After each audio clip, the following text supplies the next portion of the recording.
90 రోజుల కోర్సు పూర్తి చేస్తే చాలు 100% ప్లేస్మెంట్ సపోర్ట్ తో సాఫ్ట్వేర్ జాబ్ మీ సొంతం. వెంటనే కోడ్ జ్ఞాన్ డెస్టినేషన్ ని సంప్రదించండి. వివ సంపృక్తౌ వాగర్థ ప్రతిపత్తయే జగతః పితరౌ వందే పార్వతీ పరమేశ్వరౌ. సదాశివ సమారంభాం శంకరాచార్య మధ్యమాం అస్మదాచార్య పర్యంతం వందే గురు పరంపరాం. ఆదిత్యాయ చ సోమాయ మంగళాయ బుధాయ చ గురు శుక్ర శనిభ్యశ్చ రాహవే కేతవే నమః. శృంగేరి జగద్గురు పీఠాధిపతులకి కంచి పీఠాధిపతులకి నమస్కారములు తెలియచేసుకుంటూ కార్యక్రమాన్ని ప్రారంభిద్దాం. ఇక గమనించుకున్నట్లయితే మార్చి 7వ తారీఖు నుంచి 15వ తారీఖు వరకు 12 రాశుల్లో జన్మించినటువంటి వారికి ఏ విధంగా ఉండబోతుందో తెలుసుకునే ముందు గ్రహ సంచారం తెలుసుకుందాం.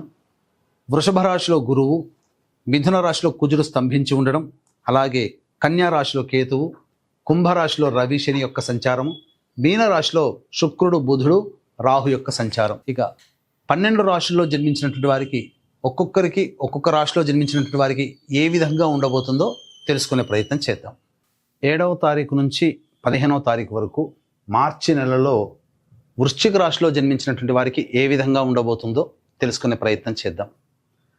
ప్రధానంగా ఈ వృశ్చిక రాశి వారికి గురుబలం సంపూర్ణంగా ఉంది. ఈ కారణం చేత చేపట్టినటువంటి ప్రతి పనులలో అనుకూలత సాధారణంగానే ఉంటుంది. కాబట్టి పనులు చకచక అవుతున్నట్టుగా అనిపిస్తుంటాయి. కాబట్టి తెలివితేటలతో మీ పనులని పూర్తి చేసుకొని చాకచక్యంగా మీరు గనక ఉన్న పనులు గనక పూర్తి చేసుకోగలిగితే అన్ని విషయాల్లో మీదే విజయం అని చెప్పవచ్చు.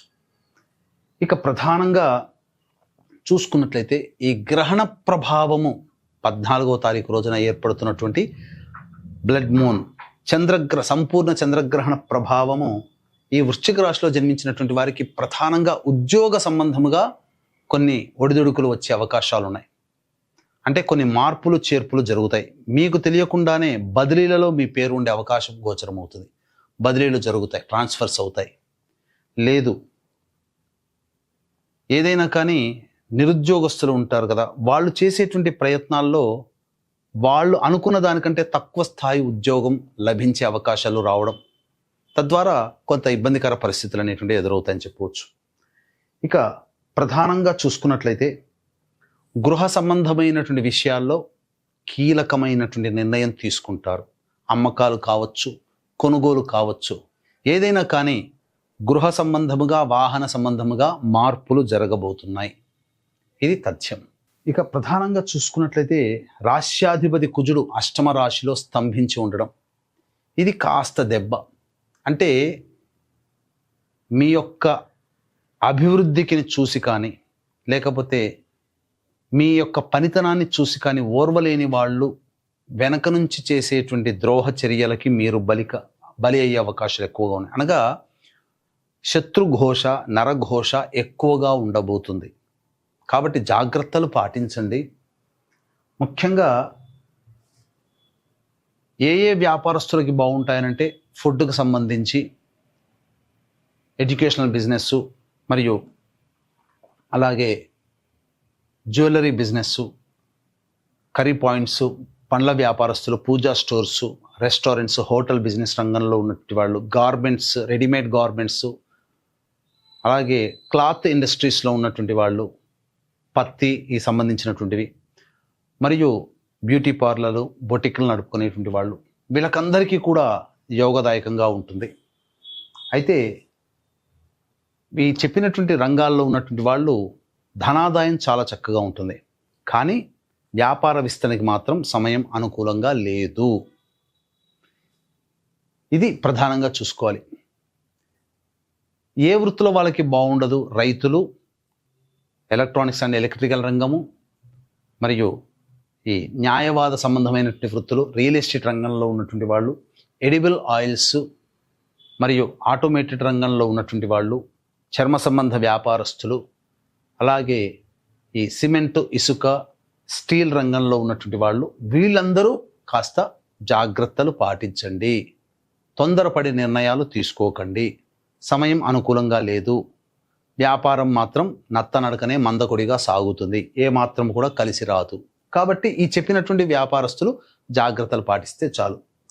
అయితే ప్రధానంగా చేస్తున్నటువంటి వృత్తి, ఉద్యోగ, వ్యాపారాలలో ఈ చంద్రగ్రహణ ప్రభావం 14వ తారీఖు రోజున ఏర్పడుతున్నటువంటి కారణం చేత మీకు తెలియకుండానే మీ యొక్క కీర్తి ప్రతిష్టలకి, మీ మంచి పేరుకి మచ్చ తెచ్చే విధంగా కొన్ని సంఘటనలు చోటు చేసుకోబోతున్నాయి. కాబట్టి జాగ్రత్తలు పాటించండి, తెలివితో వ్యవహరించండి. ప్రతిదాన్ని కూడాను అబ్జర్వేషన్లో ఉండి సమస్య నుంచి వచ్చినప్పుడు బయటపడే ప్రయత్నం చేయండి. నిరుద్యోగస్తులు ప్రయత్నిస్తే తప్ప శుభ ఫలితాలు పొందలేరు. కావున జాగ్రత్తలు పాటించండి. ఇక ప్రధానంగా సంతానం కోసం ఎదురు చూసేటువంటి వ్యక్తులు చక్కగా సంతానానికి సంబంధించినటువంటి మంచి వార్త వింటారు. వివాహ సంబంధాల్లో మీకు వివాహ సంబంధాలు కుదురుతాయి, తద్వారా మంచి జరుగుతుంది.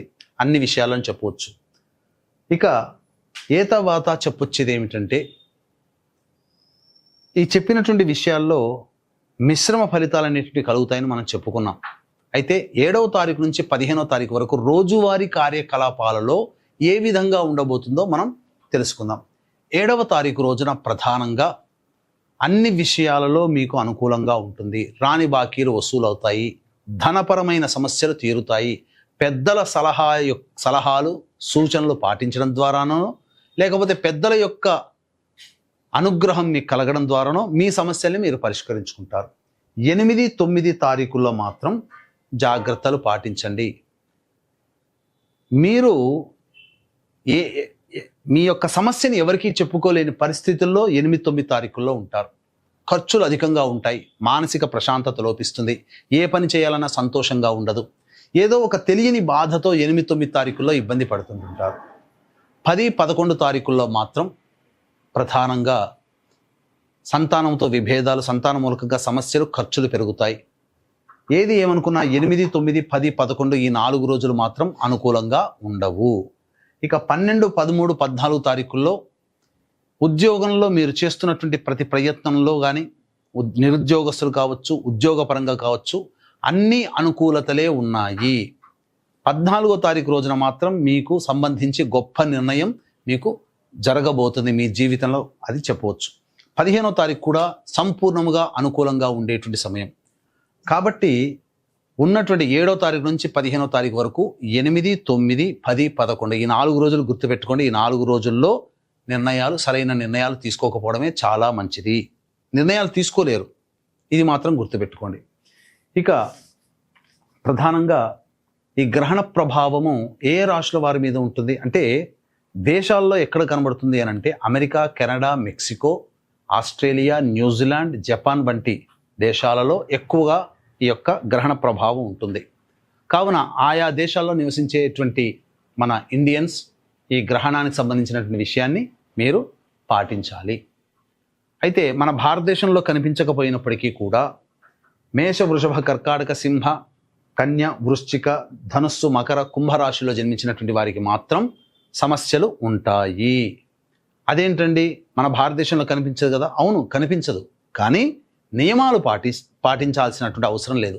కానీ ఈ ప్రభావం మాత్రం ప్రపంచవ్యాప్తంగా ఉన్నటువంటి మానవుల మీద పడుతుంది. కాబట్టి ఈ యొక్క సంబంధించినటువంటి గ్రహణ దోష నివారణార్థమై మన పీఠం ఆధ్వర్యంలో మేష, వృషభ, కర్కాటక, సింహ, కన్య, వృశ్చిక, ధనుస్సు, మకర, కుంభరాశుల్లో జన్మించినటువంటి వారికి గ్రహణ దోష నివారణ హోమాలు పర్ హెడ్ 2100 రూపాయలకి చేయించడం జరుగుతుంది. 14వ తారీఖు రోజున ఉదయం 9 గంటలకి ప్రారంభమవుతుంది. అవకాశం ఉన్న వాళ్ళు కార్యక్రమ తదనంతరం కాంటాక్ట్ చేసి మీ గోత్రనామాదులు నమోదు చేసుకోవచ్చు. అలాగే ఈ దైనందిన జీవితంలో వచ్చేటువంటి సమస్యల పరిష్కారం కోసం ప్రధానంగా ప్రతిరోజు సుబ్రహ్మణ్య భుజంగ స్తోత్ర పారాయణం, కాలభైరవాష్టక పారాయణం రోజుకి 3 సార్లు పఠించండి.